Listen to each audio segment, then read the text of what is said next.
ขอนอบน้อมบูชาสักการะองค์พุทธศาสนาปีชาฉานจอมเมธีเรืองเดชวิเศษญาณประกอบการกรุณาประชากรขอนอบน้อมพระธรรมที่ดำรัสแสดงอัตโอวาทประกาศสอน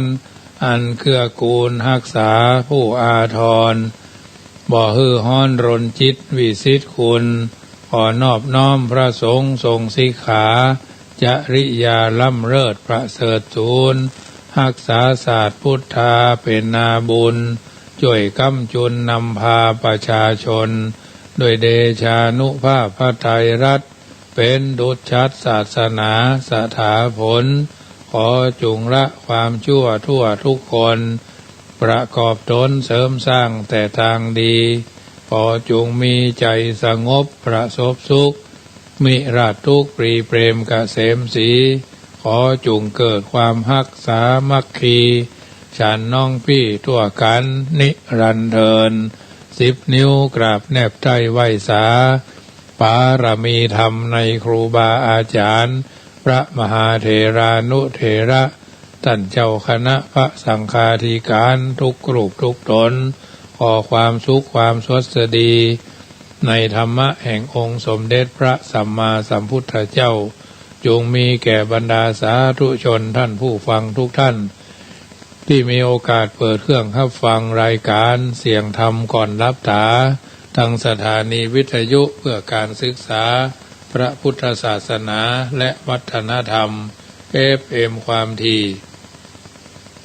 104.50 เมกะเฮิรตซ์วัดป่าหินตำบลสุเทพอำเภอเมืองจังหวัดเชียงใหม่เมตตาในท่านพระครูสมุวิสุวัตรวรพิโจท่านเจ้าอาวาสท่านผู้อำนวยการสถานีวิทยุแห่งนั้นถวายเวลาเพื่อธรรมภาพน้อมนำเอารายการดังกล่าวมามาจาอธิบาย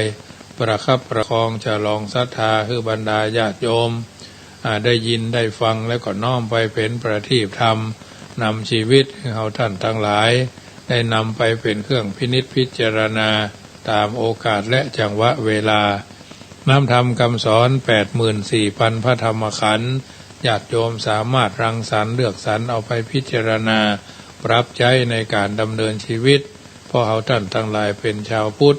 มีพระพุทธเจ้าเป็นผู้นำมีพระสัทธรรมเป็นแผนที่มีพระอริยสงฆ์เป็นผู้ชี้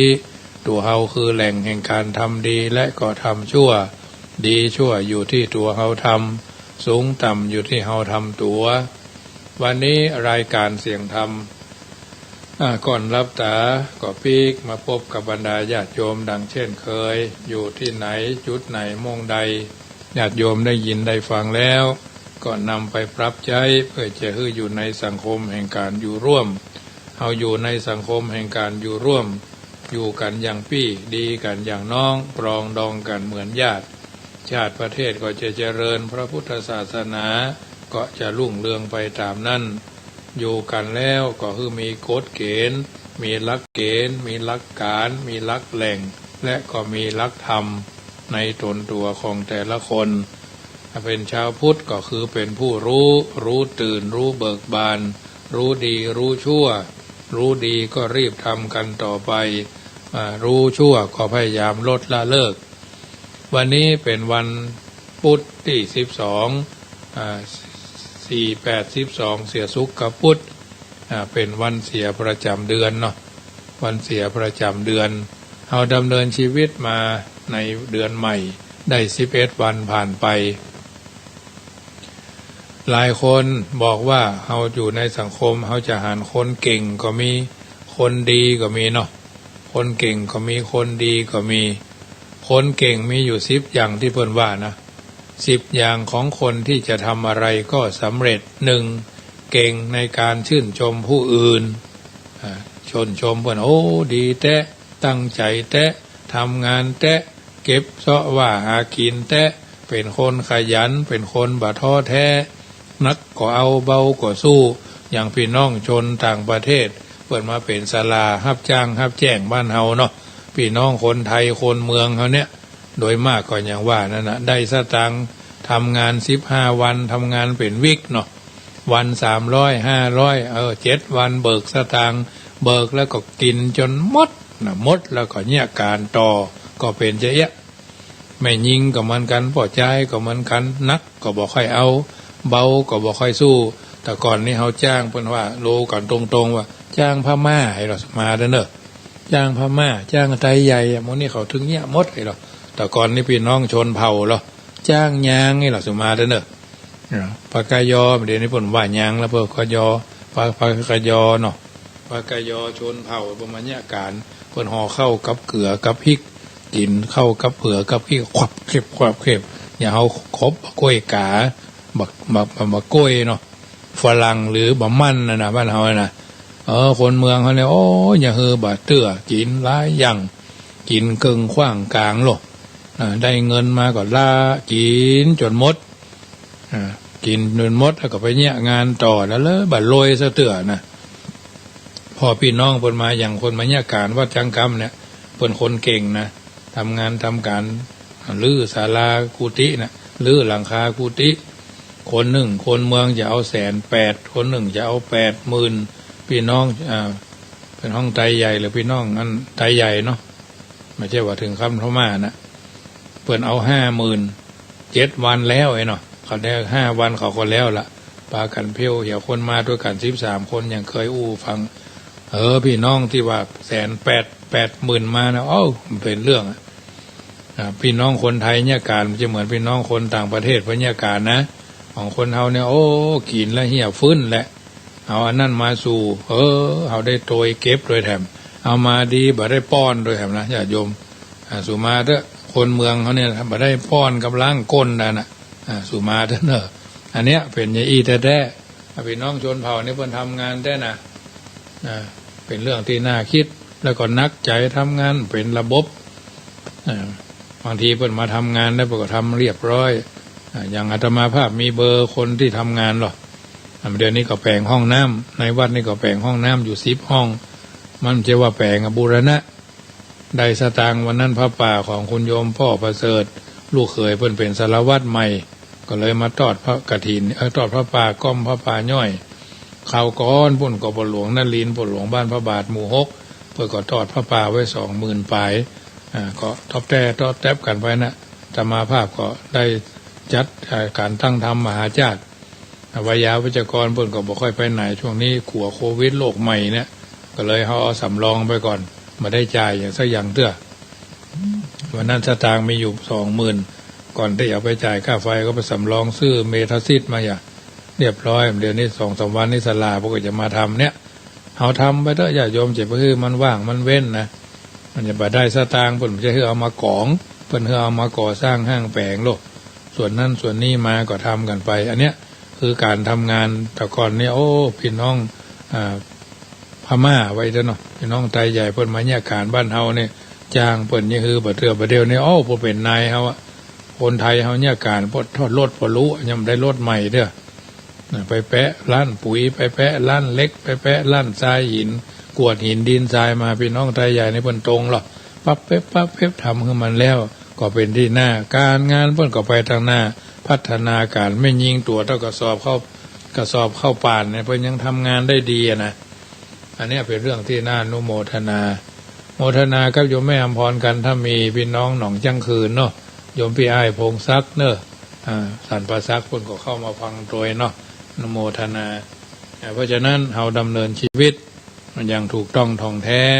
เก่งอย่างที่หนึ่งคือเก่งในการชื่นชมคนอื่นคือกำลังใจคนอื่นชื่นชมคนอื่น2เก่งในการหาข้อดีจุดเด่นของผู้คนได้แม้จุดเล็กๆน้อยๆก็ยังหันนะคือหันความสำคัญของคนนั้นคนนี้แม้กระทั่งคนกวาดขยะลูกน้องเขาก็ถึงมีดีไอ้น้องมันเป็นคนที่ว่ามันบ่คนบ่เอาเปรียบคนนั้นคนนี้นะจุดเด่นมันถึงมีนะศรัทธาญาติโยมก็เหมือนกันญาติมาภาพเป็นทูตหลวงวัดจังกรรมนี่นะฮู้ได้เลยว่าพี่น้อง3บ้านเนี่ยเป็นมีการประพฤติการปฏิบัติกันอย่างใดบ้านนี้เป็นจังใดความสามัคคีความร่วมมือเป็นจังใดบางคนก็ว่าศรัทธา3บ้านมันถึงต่างความคิดเขาจะไปแยกความคิด เพื่อนประทำก็บ่เป็นหยังเขาก็ทำได้เขาก็พูดนำเหมือนกันพูดนำในด้านที่พัฒนาหรอพัฒนาเพื่อนห้องว่าตู้หลวงนี่ต้องมีบริเวณดูบริเวณให้สะอาดดูบริบทกฎเกณฑ์กฎกติกาการเป็นอยู่ยังไงไหว้พระสวดมนต์สวดทิยายพุทธมนต์สวดสังวาสสวดทิยายศึกษาเล่าเรียนเขียนอ่านก็แม่บทแม่แบบนะบริเวณบริบท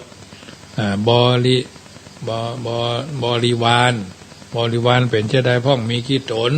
อยู่ด้วยกันขี้ตนประพฤติตนยังใดพ่องอันนี้บริวารและก็ตัวสำคัญก็คือบริการจะจมไปมาเป็นเจ้าใดพ่องเจริญพรว่าจะได้นะเปิดมาวัดมาวานี่บริการคือความใส่ใจสนใจมาเนี่ยอย่างทำอย่างเมื่อใดเนี่ยมาต้องเป็นเวลามาต้องหู้จักกาลเทศะ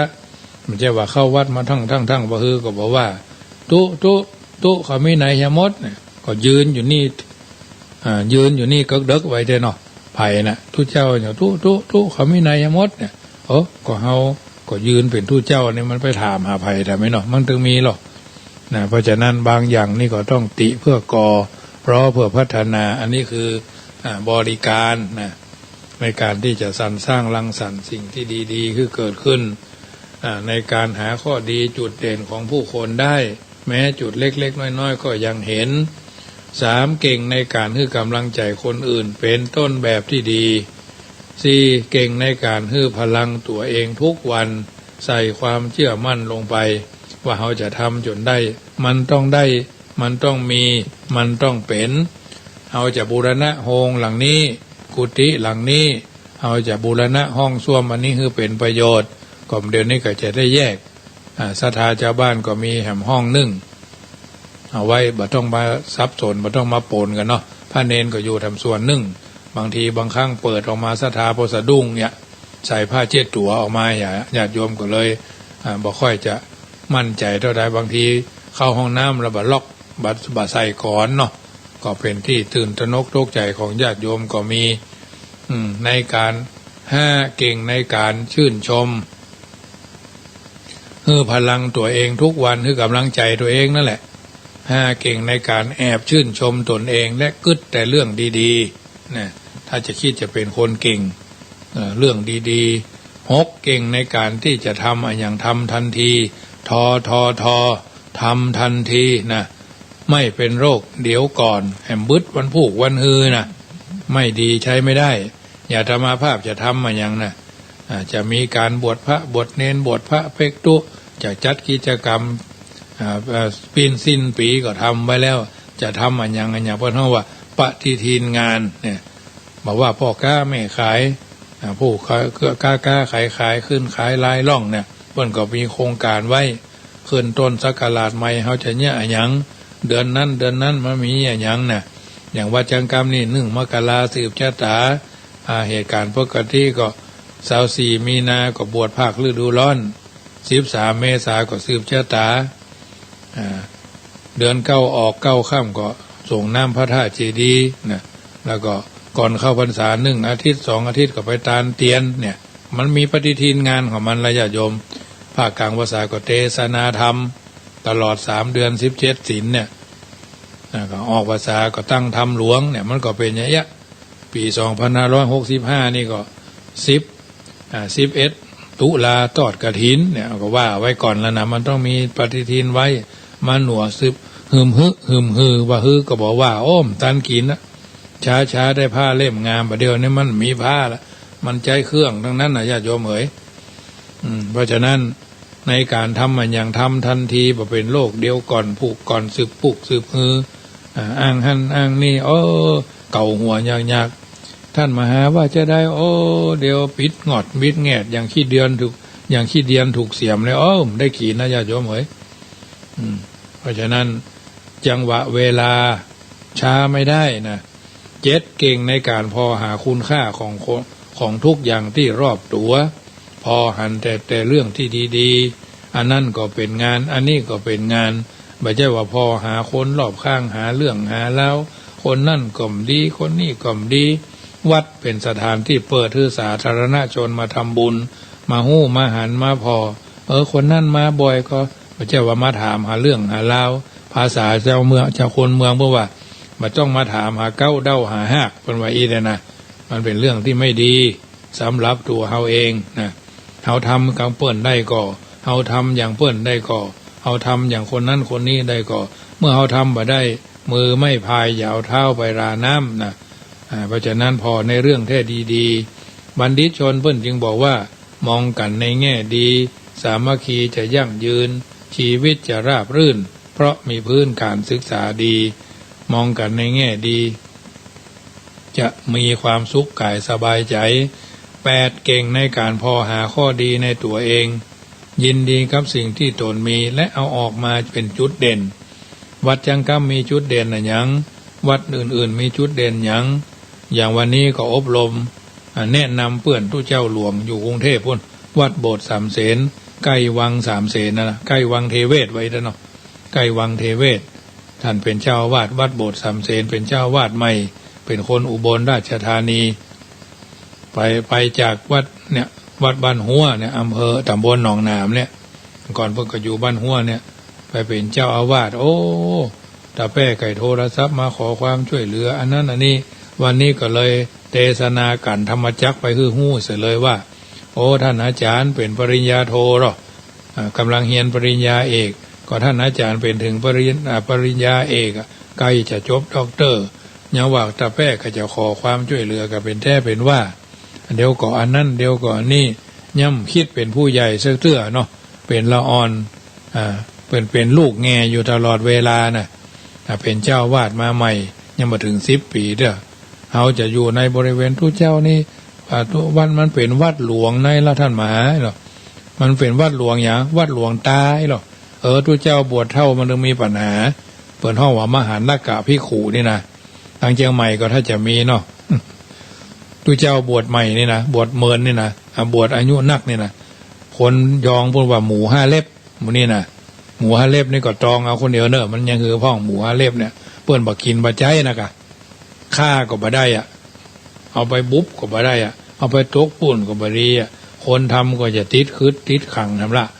เนี่ยมันญาติโยมทุเจ้าหมูนี่มันเป็นหมู5 เล็บถึงมอไหนเป็นจะนั่นนะยินดีกับสิ่งที่ตนมีแล้วออกมาเป็นจุดเด่นยิ่งเฉพาะทุเจ้าที่บวชอายุนักเนี่ยเป็นข้าราชการเก่าครูมาทหารมาหมอมาแพทย์มาหรือเป็นข้าราชการเก่าไว้ด้วยเนาะเคยมีคนพี่นอบพี่ในนะพี่นอบพี่นอมันเคารพนบนอบยกปอยอมปอยยกเคยเป็นนั่นนักดื่มเป็นนายกมาก่อนเนาะยกอย่างยกแก้วยกขวดนั่นแหละเป็นนายกเยอะมาบวชนี่นะอยู่ไปอยู่มา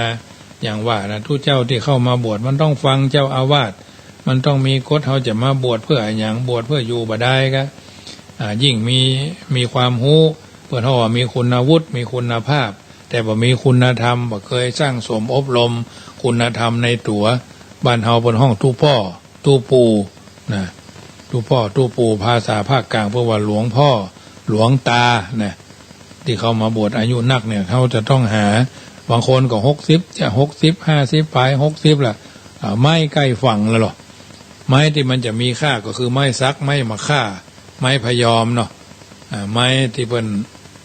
มีก้าก็คือมีหลายชนิดเขาเป็นคนชนิดไหนเขาทำตัวเขามีก้าแล้วก็ไล่ค่าก็อยู่ที่เขาทั้งนั้นแหละบางทีบางครั้งบวชมาเป็นปัญหาบ่ค่อยจะทำวัดสวดมนต์อย่างที่อาตมาภาพไปวันก่อนนั่นนะบ่ค่อยมีความเคารพนับถือต่อพระครูบาอาจารย์ที่เป็นพระผู้อุปชาคู่สวดอย่างต่ออย่างเนี้ยแม้เก่งที่8ในการพอหาข้อดีให้กับตัวเก่ายินดีกับสิ่งที่ตนมีเอาออกมาเป็นจุดเด่นเพื่อช่วยคนอื่นและสังคมเก้าเก่งในการพอจุดบกพร่องของตัวเก่าปรับปรุงตัวเองได้และเก่งในการขอบคุณคนเป็นนิสัยเป็นที่ฮักใคร่ของพบปะกับผู้คบหาเนี่ยจึงนำมาอวยเจริญพรสรุปแล้วเก่ง10 อย่างของคนที่จะทำอันอย่างก็แล้ว1เก่งในการชื่นชมคนอื่น2เก่งในการหาข้อดีจุดเด่นของคนได้แม้จุดน้อยๆก็มีค่า 3เก่งในการให้กำลังใจคนอื่นเป็นต้นแบบที่ดี4เก่งในการให้พลังตัวเองทุกๆวันให้กำลังใจนั่นแหละให้เกิดความเชื่อมั่นลงไป5เก่งในการแอบชื่นชมตัวเก่าว่าโอ้เฮาก็บ่ธรรมดาเฮาก็สามารถทำได้เฮาก็สามารถมีความคิดที่ดีๆได้6เก่งในการที่จะทำมันอย่างทันทีบ่สืบวันสืบพูกบ่สืบพูกสืบฮือเนาะบ่เป็นโลกกะเดียวก่อนพูกก่อนฮือก่อนเอาไว้หั่นก่อนเนี่ย7เก่งในการพอหาคุณค่าของทุกอย่างที่อยู่รอบตัวเฮาพอฮือหันเป็นแต่เรื่องดีๆ8เก่งในการพอหาข้อดีในตัวเองยินดีกับสิ่งที่ตนมีเอาออกมาเป็นจุดเด่นจุดขายโฆษณาโดยการแสดงให้เขาหันเขาหู้ทำการค้าไม่โฆษณาน่ะเหมือนหลับตาในที่มืด9เก่งในการหันจุดบกพร่องของตนเองปรับปรุงตัวเองเสมอ10เก่งในการขอบคุณครับขอบคุณขอบคุณเจ้าเจริญพรอนุโมทนาสาธุอนุโมทนาเนอสาธุเจริญธรรมเนออันเนี้ยเป็นที่ฮักใคร่ของผู้พบหาสมาคมกันเป็นต้นจึงนำมาอู้เอิ้นเจริญพรให้ญาติโยมได้ฟังบ่เท่าแต่นั้นญาติโยมเขาอยู่ในสังคมต้องมีวัฒนธรรมแปลว่าคุณธรรมความดีประจำใจหรือคุณธรรมเป็นเครื่องยังให้เกิดความเจริญทำชีวิตให้ก้าวหน้า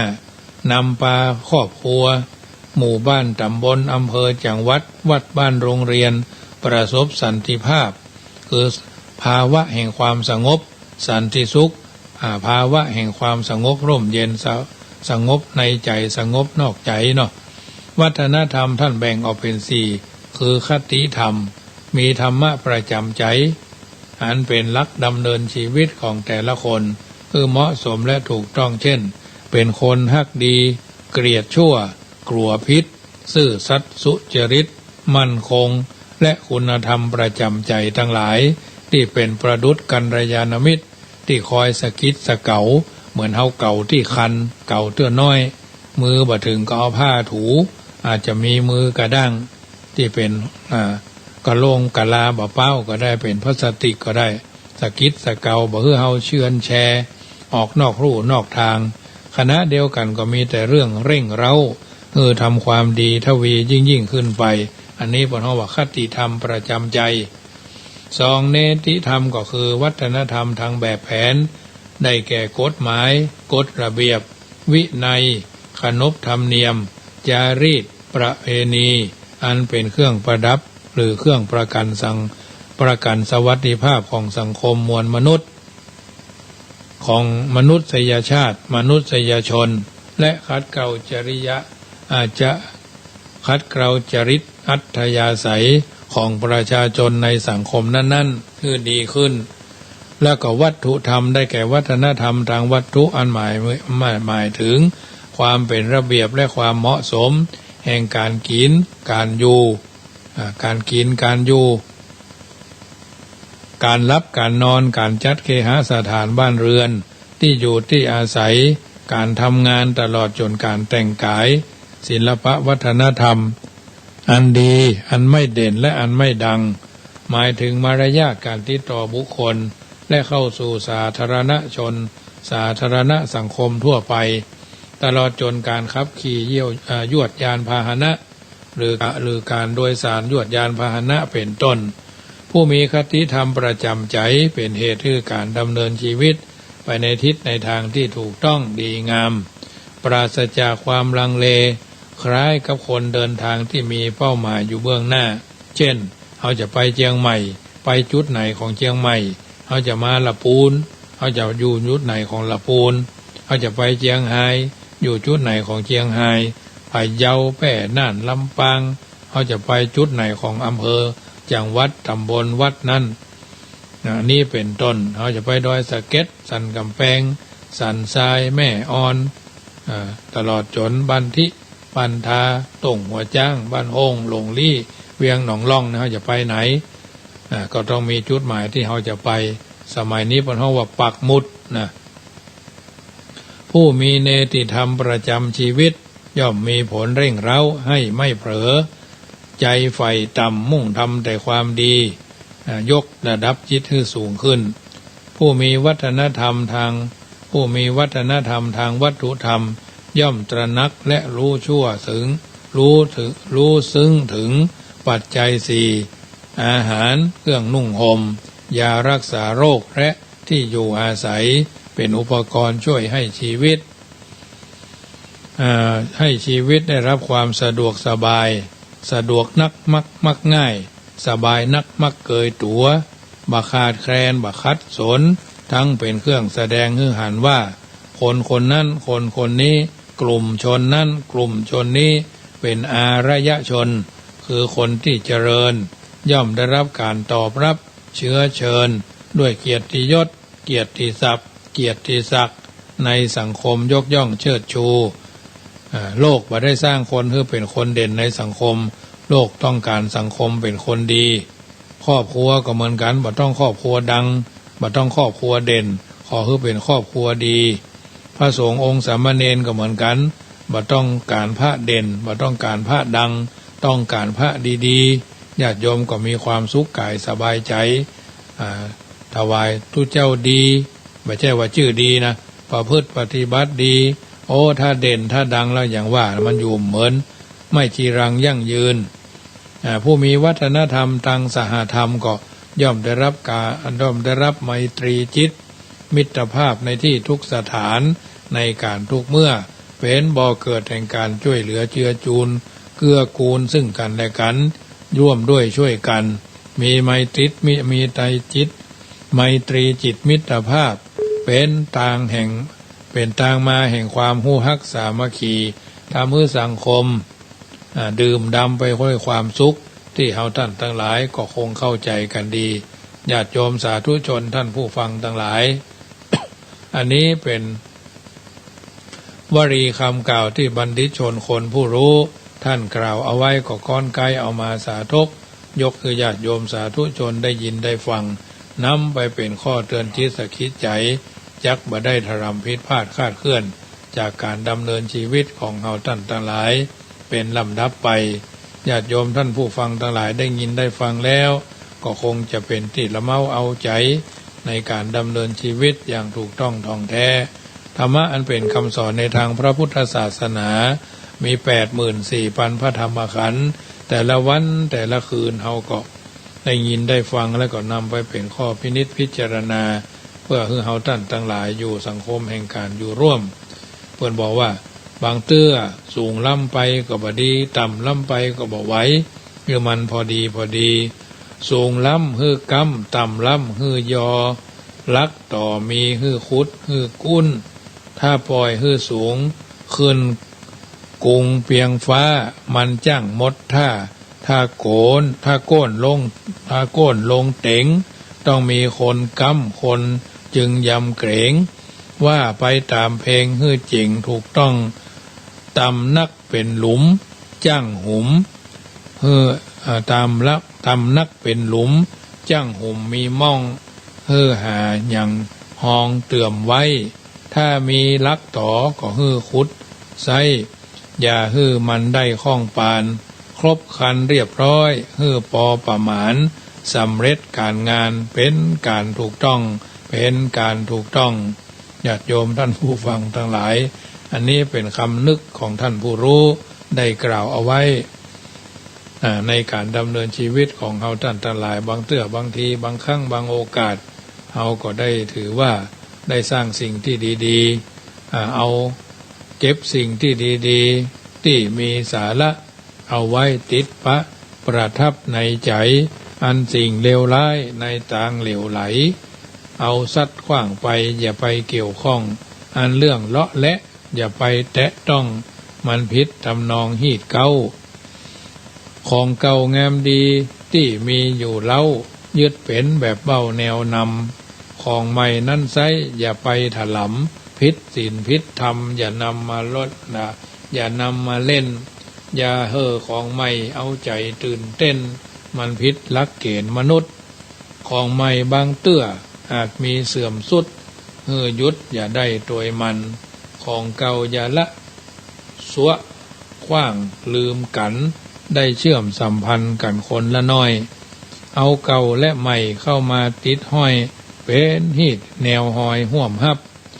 มันดีงามมีความกระชับปรับเข้ากันได้พอดีของเก่าเอาไว้ของใหม่บ่หนีขึ้นชื่อว่ามีศักดิ์ศรีบ่ด้อยศักดิ์ศรีบ่ด้อยญาติโยมท่านผู้ฟังทุกท่านรายการเสียงธรรมก่อนรับตาประจำวันพุธที่12อัตมาภาพพระมหาประสิทธมาภินันโทพยายามสาธกยกเอาอัฏฐะทำคำสอนสิ่งละอันเป็นคำสอนในทางพระพุทธศาสนามามาจามาอธิบายบรรดาญาติโยมสาธุชนได้ฟังแต่ละคืนฟังแล้วก็อยากฟังได้เอาไปปรับใจในการดำเนินชีวิตบางเตื้อบางครั้งบางเวลาบางโอกาสเอาได้ทำสิ่งที่ผิดที่พลาดที่คาดที่เคลื่อนก็พยายามปรับให้เข้าใจมีการสำรวจตรวจสอบว่าแต่ละวันวันนี้เราทำงานดีหรือยังเพราะฉะนั้นเราทำดีก็พยายามรักษาดีไว้สัจธรรมหมายถึงความจริงที่เป็นไปตามธรรมชาติบ่มีไผจะมาเปลี่ยนแปลงให้เป็นอย่างอื่นไปได้และมีไผที่จะได้รับการยกเว้นกฎธรรมชาติองค์สมเด็จพระสัมมาสัมพุทธเจ้าตรัสไว้ว่าความตายนั่นเป็นธรรมดาความเกิดก็เป็นเรื่องธรรมดาความแก่ก็เป็นเรื่องธรรมดาความพัดภาคก็เป็นธรรมดาความเจ็บไข้ได้ป่วยก็เป็นเรื่องธรรมดาสุดท้ายก็คือตายเหมือนว่าเตาะแตะเต็งตึงตรงเต็งต้องตายนะเตาะแตะเต็งตึงตรงเต็งต้องตายนี่ก็ญาติโยมก็คงจะเข้าใจรวยก็ตายจนก็ตายมีเพิ่นว่ารวยก็ตายจนก็ตายทุกข์ก็ตายสุขก็ตายเหมือนกันหมดมีไผอยู่สักคนเมื่อเราท่านทั้งหลายทราบแบบนี้ถ้าหากยังบ่เปิดหูเปิดตาเปิดใจพร้อมที่จะรับฟังเรื่องราวของความเพิ่นฮ้องว่าอนิจจังไม่เที่ยงทุกขังเป็นทุกข์อนัตตาบ่ใช่ตัวตนเอาก็จะหลุดจะหลงผิดอยู่ในความประมาทมัวเมาเฮาอายุเท่าใดก็ยังม่วนงันสันเล่าสวนเสเฮหาดึกสาเช้าหาเย็นเฮดึกเสสว่างซ้ำบ่ฮู้จักไปล่ำเวลาอย่างต่อเจ้าได้หันข่าวพวกทั้งภาคจังหวัดสงขลาวะน่ะนักเลงไก่กับทหารเก่าเนาะเจ้าบอนไก่เลี้ยงไก่ขันลำคาญเรื่องไก่พิษกันเรื่องไก่ไก่เดือดไก่ดังเนาะกันแล้วฟังกันแล้วก็ฟังเจ้าของบ้านก็เป็นกลางไก่เกลียคือมันอยู่ดีบอกฟังในที่สุดก็เป็นไข้โป้งไปเลยเป็นเดือดเป็นดังลบเลี่ยงเกี่ยงงอนก็เสียถึงกู้คนหนึ่งเสียชีวิตคนหนึ่งก็เสียอนาคตเลยอยู่ด้วยกันไม่ได้พระพุทธเจ้าจึงตรัสว่าดำรงตนอยู่ในความบ่ประมาทนะประมาทดังตนอยู่ในการดำเนินชีวิตอย่างถูกต้องท่องแท้การความโกรธโหดร้ายทารุณเป็นเรื่องที่เอาท่านทั้งหลายก็พยายามระงับเอาไว้เพราะฉะนั้นทุกวันทุกคืนพิจารณาว่าความคิดก่อให้เกิดการกระทำกลายเป็นนิสัยสร้างอุปนิสัยจะกำหนดวิถีชีวิตของคนอุปนิสัยก็คือวาสนาเกิดจากการย้ำคิดย้ำทำในเรื่องใดก็ตามแต่ซ้ำซากกึดและทำบ่อยๆผลพลอยจะคลี่คลายกลายเป็นวาสนาติดตัวไปจนตายเมื่อวาสนาหมายถึงความเคยชินติดตัวจึงเป็นเรื่องที่แก้ไขได้แข่งขันกันได้อยากมีวาสนาดีก็เริ่มต้นน้อยๆที่บ่ต้องลงทุนอย่างนักกึดดีทำดีจนก่อเกิดคุณลักษณะที่ดีเมื่อวาสนาดีแล้วอันยังที่ดีๆก็จะมาเองในที่สุดรายการเสียงธรรมก่อนรับตาก็ถือว่าเป็นส่วนหนึ่งที่เป็นกำลังใจให้ทุกคนได้นำตัวนำตนอยู่ในสังคมแห่งการอยู่ร่วมทีละเล็กทีละน้อยทีละนิดทีละหน่อยก็เป็นส่วนหนึ่งที่นำมาเจริญพรบรรดาญาติโยมสาธุชนท่านผู้ฟังทั้งหลาย วันนี้รายการเสียงธรรมก่อนรับตาก็มาถึงช่วงสุดท้ายก่อนจะเปิดสายญาติโยมโทรมาเป็นกำลังใจก็ขอประชาสัมพันธ์เนื่องว่าเชิญร่วมทำบุญเป็นเจ้าภาพยาพาราเซตามอลจำนวน200กระปุกมีโอกาสก็ร่วมกันคนละเล็กคนละน้อยคนละกระปุก2กระปุกจำนวน200กระปุกเพื่อจะเอาไปมอบเพื่อพี่น้องชนเผ่าที่บ้านบิพออำเภออมก๋อยจังหวัดเชียงใหม่ซึ่งท่านอาจารย์ท่านพระอาจารย์มรชินวโรพระลูกวัดห้วยเกียงตำบลหนองหานอำเภอสันทรายดำเนินหน้าที่เป็นพระธรรมจาริกอยู่บนดอยก็มีความต้องการยาเนาะเพื่อจะได้เอาไปแจกคือพี่น้องชนเผ่าเพื่อเป็นการรักษาไก่โรงพยาบาลอย่างน้อยๆก็บรรเทาโรคและร้ายแรงก็คือมันบรรเทาเบาบางไปตามนั้นเอาท่านทั้งหลายก็มีโอกาสร่วมด้วยช่วยกันได้คนละเล็กคนละน้อยปัจจัยจะมารวบรวมได้วันนี้ก็ได้ 5,900 บาทเนาะได้ 5,900 บาทเพื่อจะได้รวบรวมไปชำระค่าใช้ซื้อยากระปุกละ50 บาทกระปุกหนึ่งก็มี100 เม็ดญาติโยมสาธุชนที่ทำบุญไปแล้วก็ขออนุโมทนาจงเป็นผลสะท้อนย้อนคือบรรดาญาติโยมที่ได้ร่วมกันสละจตุปัจจัยมาแล้วที่ยังไม่ได้มาที่ยังไม่ได้ร่วมก็น้ำเอิญเจริญพรเนอะธรรมาภาพจะประชาสัมพันธ์ฮับไปจนถึงวันที่17เพื่อจะได้เอาไปมอบเพื่อเพิ่นจัดซื้อยาคือเพิ่นไปเลยเพิ่นบ่เอาสตางค์เพราะว่าลำบากในการไปจัดซื้ออาจจะไปคลังยาแถวหางดงกะคลังยาในละปูนก็ว่ากันทำกรรมพาราเซตามอลอันนี้ก็ถือว่าเป็นยาที่เพิ่นเอาไปใช้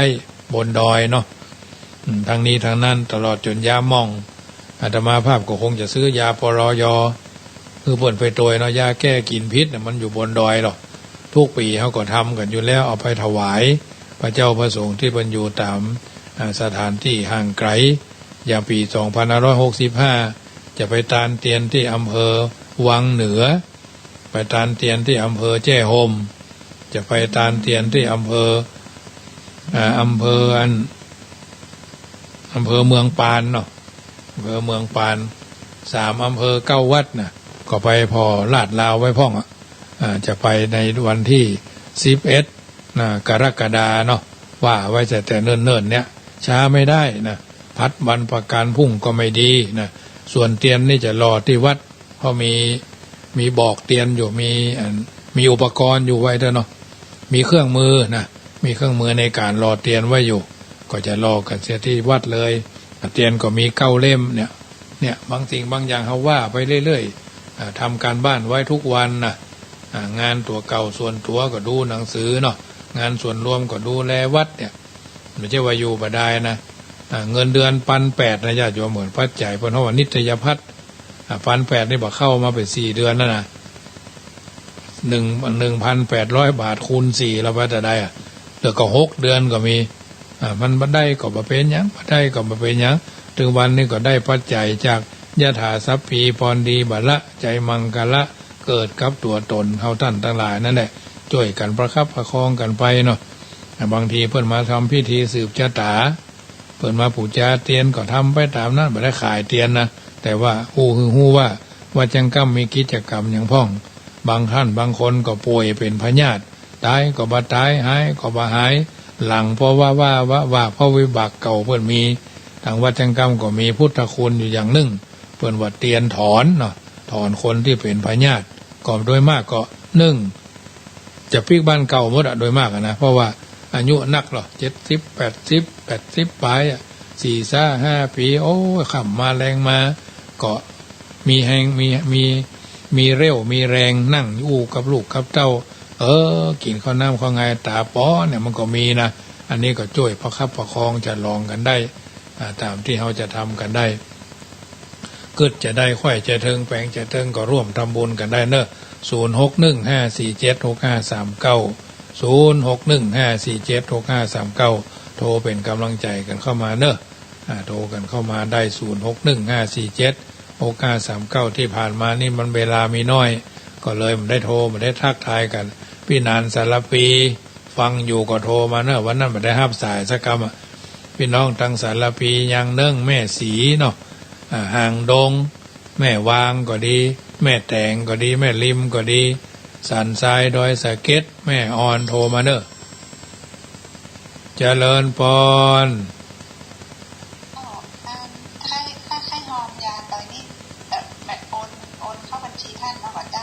เจ้าอันธนาคารกรุงไทยเดี๋ยวขอเบอร์บัญชีได้ป่ะเจ้าธนาคารกรุงไทยเจ้า531 005 9903ธนาคารกรุงไทยสาขาแม่ทาชื่อพระมหาประสิทธิ์เนาะเจ้าเดี๋ยวเขาเจ้าทวนเบอร์กันนะเจ้าเจ้า531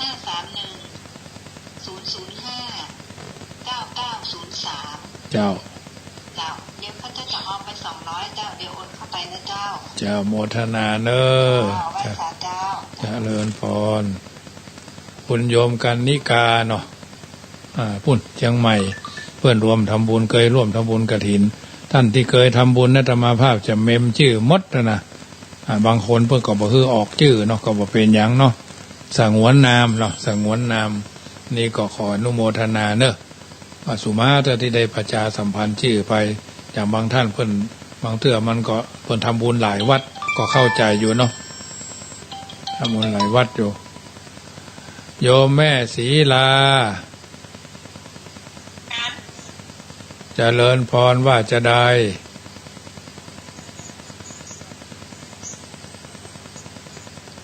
50 บาทแม่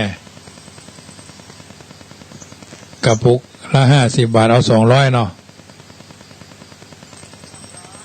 เจ้าวันที่17เจ้า17เจ้าโมทนาแม่เนอเจ้าแม่ศรีลาหลังปตทเนาะอนุโมทนาเนอ0615476539เป็นกำลังใจโยมแม่ศรีลา4 กระปุกเนาะ4 กระปุกก็200เนาะกระปุกละ50 บาทเนอ1 เสียง1 สาย1 กำลังใจโยมกันนิกาพี่น้องบ่อสร้างเจริญพรอันฟังชัดเจนดีเนาะว่าจะได้400กะอันยามดเนาะก็ว่าหลัวด้วย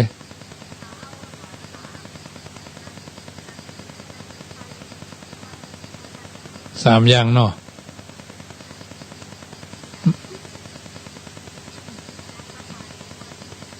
เจ้าโมทนาเนอเจ้าพี่น้องอันอย่างก็บ่อสร้างไม่เลี้ยงเย็บผ้าเนาะไม่ประสงค์จะออกนามเนาะยา4 กระปุกหลัว100แล้วก็อันน้ำกับไฟ100 0615476539 1 เสียง1 สาย1 กำลังใจในการประคับประคองช่วยเหลือกันไปใครร่วมทำบุญก่อนทึกวันที่17เนี่ยญาติโยมตะกี้โยมแม่บุภาเพิ่นโทรศัพท์ผ่านครูอ้วนมาว่าเชิญไปร่วมทำบุญทอดผ้าป่าอีกอะที่อำเภอกันรยายวัฒนาอาตมาภาพบ่ได้อยู่รับสายก่อนเนาะ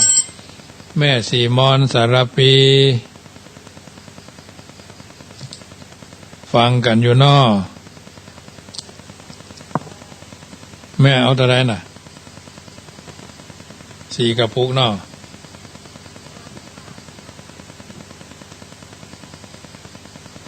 อย่างละ1เนาะแต่โมทนาแม่เนอแม่สีมอนสารปีร่วมทำบุญยา1 หลัว200อย่างละ100เนาะอนุโมทนาเนอะแม่บุภาเพิ่นจะไปร่วมทำบุญทอดพระป่าโรงพยาบาลนี่กะในสายท่านอาจารย์พระมหาพิษณุผ่านพ่อครูอ้วนมา ปรากฏว่าอาตมาภาพนี่ไม่ได้อยู่เนาะอาจจะลงไปกรุงเทพก่อน5 6 7จะไปสอบเนอะที่แรกว่าจะบอกคือโยมหอยนะมันอย่างว่านะคนนั่นก็ถามคนนี้ก็ถามด้วยเจริญพรแม่ปราณีขอทำบุญด้วย500ค่ะพรุ่งนี้จะโอนทางโทรศัพท์นะคะจะเอาหลายเอายาเอาหลัวเอาไฟฟ้าเนาะแล้วแต่ว่าอาจารย์จัดการนะคะไม่โดนกัดบริเวณเนี่ยอ้าวหมอให้อยู่แต่บ้านเดี๋ยวนานได้ยังอ่ะนานได้ยังอ่ะโทษจันเนี่ยแต่มันเป็นมาตั้ง7 วันแล้วล่ะค่ะตั้งแต่วันที่4แล้วค่ะก็พรุ่งนี้จะโอนทางโทรศัพท์นะคะจ้าโมทนาเนอ500 บาทค่ะ100 บาทค่ะจ้าแม่ปราณีแล้วแต่ว่าอาจารย์จะจัดการนะคะขอบคุณค่ะเจริญพรเนาะ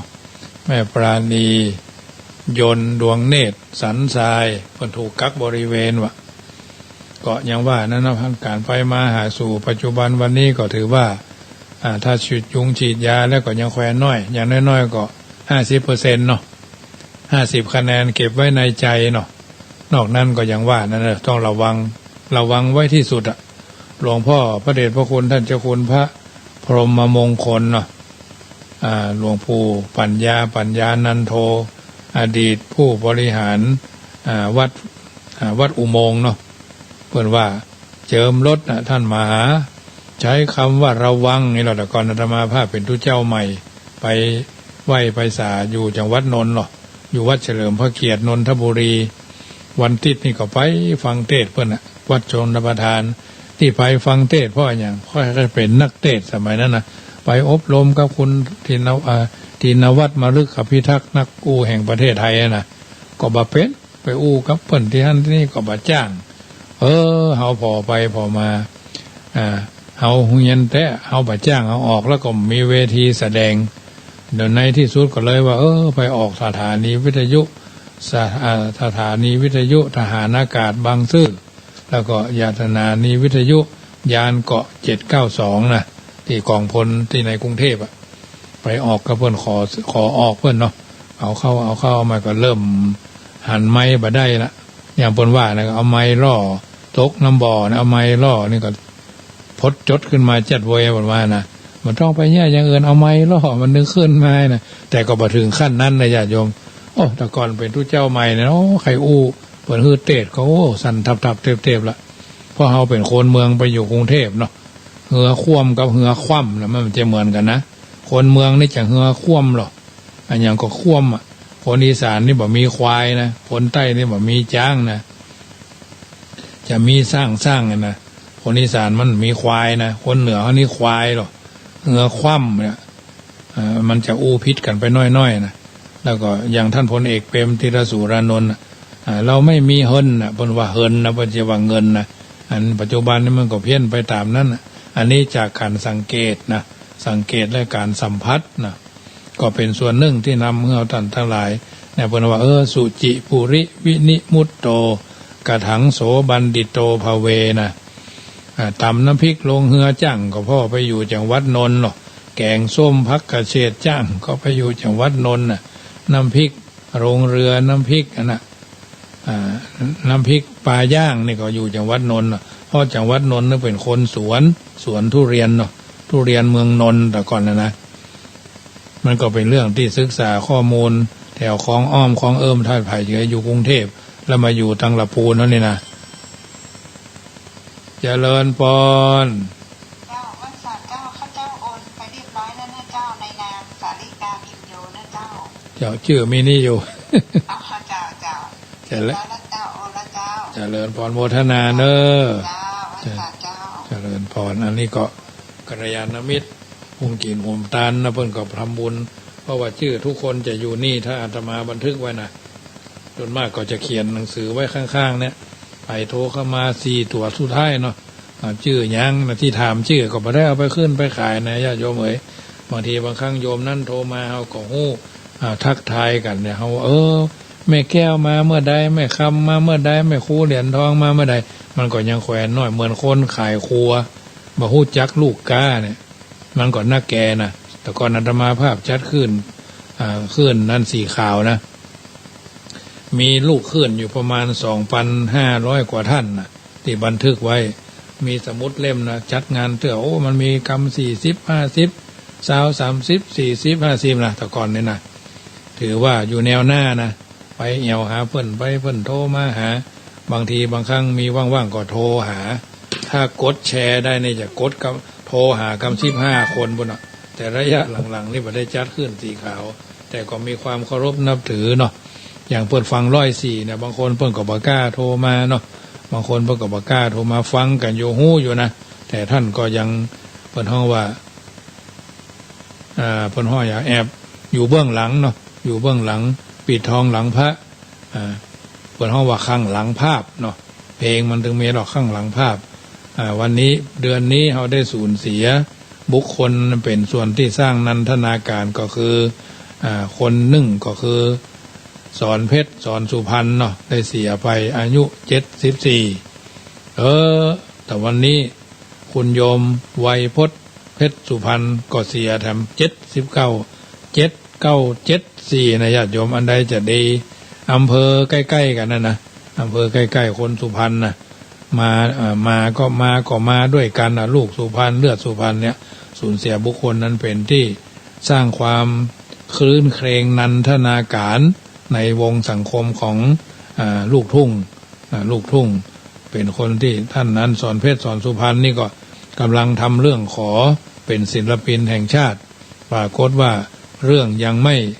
ตกลงมาเนาะเรื่องยังบัดตกมาเตื้อแต่ทำเรื่องไปแล้วเจ้า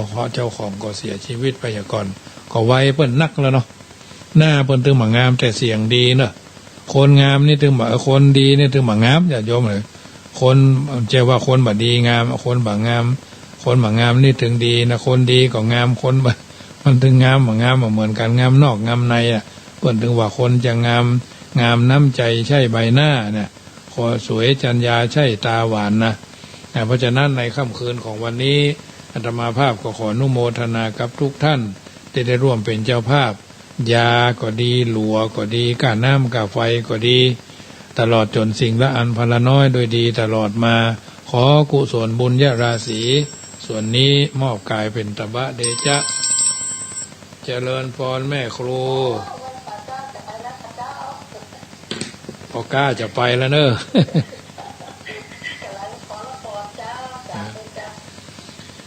สัพพิติโยวิวัจจันตุสัพพโรโควินัสตุมาเตภรักษาภาวนาอย่าได้ห่างหายนี่คือกุศลอันยิ่งใหญ่ให้ทำกันไว้แล้วใจจะร่มเย็น